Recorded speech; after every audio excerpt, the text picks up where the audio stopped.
Dave Chester from Formosa Fitness. Today I want to talk to you a little bit about the difference between cardio training and endurance training. So cardio training is short for cardiovascular training. So cardio meaning your heart and lungs, and vascular dealing with your circulatory system, the veins and the arteries. So the classic measure of a cardio program would be your heart rate. So we're going to measure your heart rate, and then we're going to judge whether or not you're getting a workout, whether you're to see if you're in like certain zones, and that determines whether or not you're getting a workout. So the only measure of that really is the response of your heart and your lungs, how hard you're breathing and how fast the heart is pumping. Now, endurance training is actually slightly different. If you've ever read any book or any article on weight training, then you've come across these rep ranges. For example, if you're interested in getting strong, most books recommend that you train between 1 and 5 reps in each of your sets, and that's so-called strength training. Then if you're interested in getting bigger muscles, what we call muscular hypertrophy, most books recommend that you train between, let's say, 6 and 12, and some books even say between 6 and 15 reps. And that range is for building bigger muscles.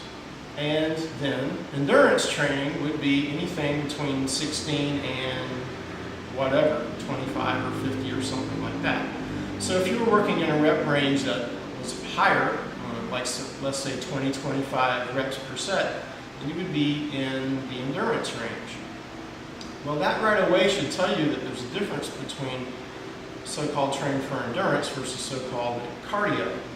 So just because I'm doing something for endurance doesn't necessarily mean that I'm getting a lot of cardio effect from it. And the difference is that we don't often think of endurance in the muscles, muscular endurance. We just don't think of it like that. We always think of it as getting our heart pumping.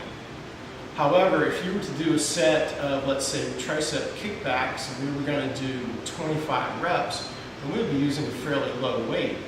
Now, if I'm doing a set of kickbacks and I'm doing 25 reps, is that really going to kick my heart rate up that high? Probably not. So right away we can see there's a slight difference between endurance training for the muscles and cardio training. So your best example actually would be, let's take a runner. Let's say that there's a guy, he's got a good aerobic base, he's been running for years, maybe he's run a couple of races, something like that. This guy's a good runner. Now let's say that this runner can swim, but he doesn't normally swim. So we take this runner, we throw him in a pool, and let's see how good his endurance is. And chances are, because we're throwing him in a pool, he's not going to last very long.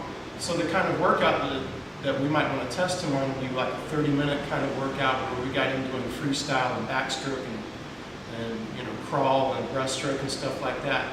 And probably within 10 minutes, you're going to see that the runner just can't maintain that. He can't go through that kind of workout because his muscles don't have the endurance that they need for that kind of workout. So we can say that this kind of guy, he has a very well-developed cardio engine, but the vehicle is a car, not a boat. With the swimmer, might have a very highly developed cardio engine, but his vehicle is a boat, not a car. So it's slightly different. If your muscles don't have the endurance, then it doesn't necessarily matter how good your cardio engine is. Sometimes even people with a good cardio base, they're just not used to doing a certain exercise, and so their muscles don't have the endurance to do that. Likewise, somebody who's doing an endurance kind of set, maybe they're working with higher reps, they're not necessarily getting a great cardio effect from that. We see this especially in women who are doing like 5-pound dumbbell workouts, and they do 25, 30 reps per set.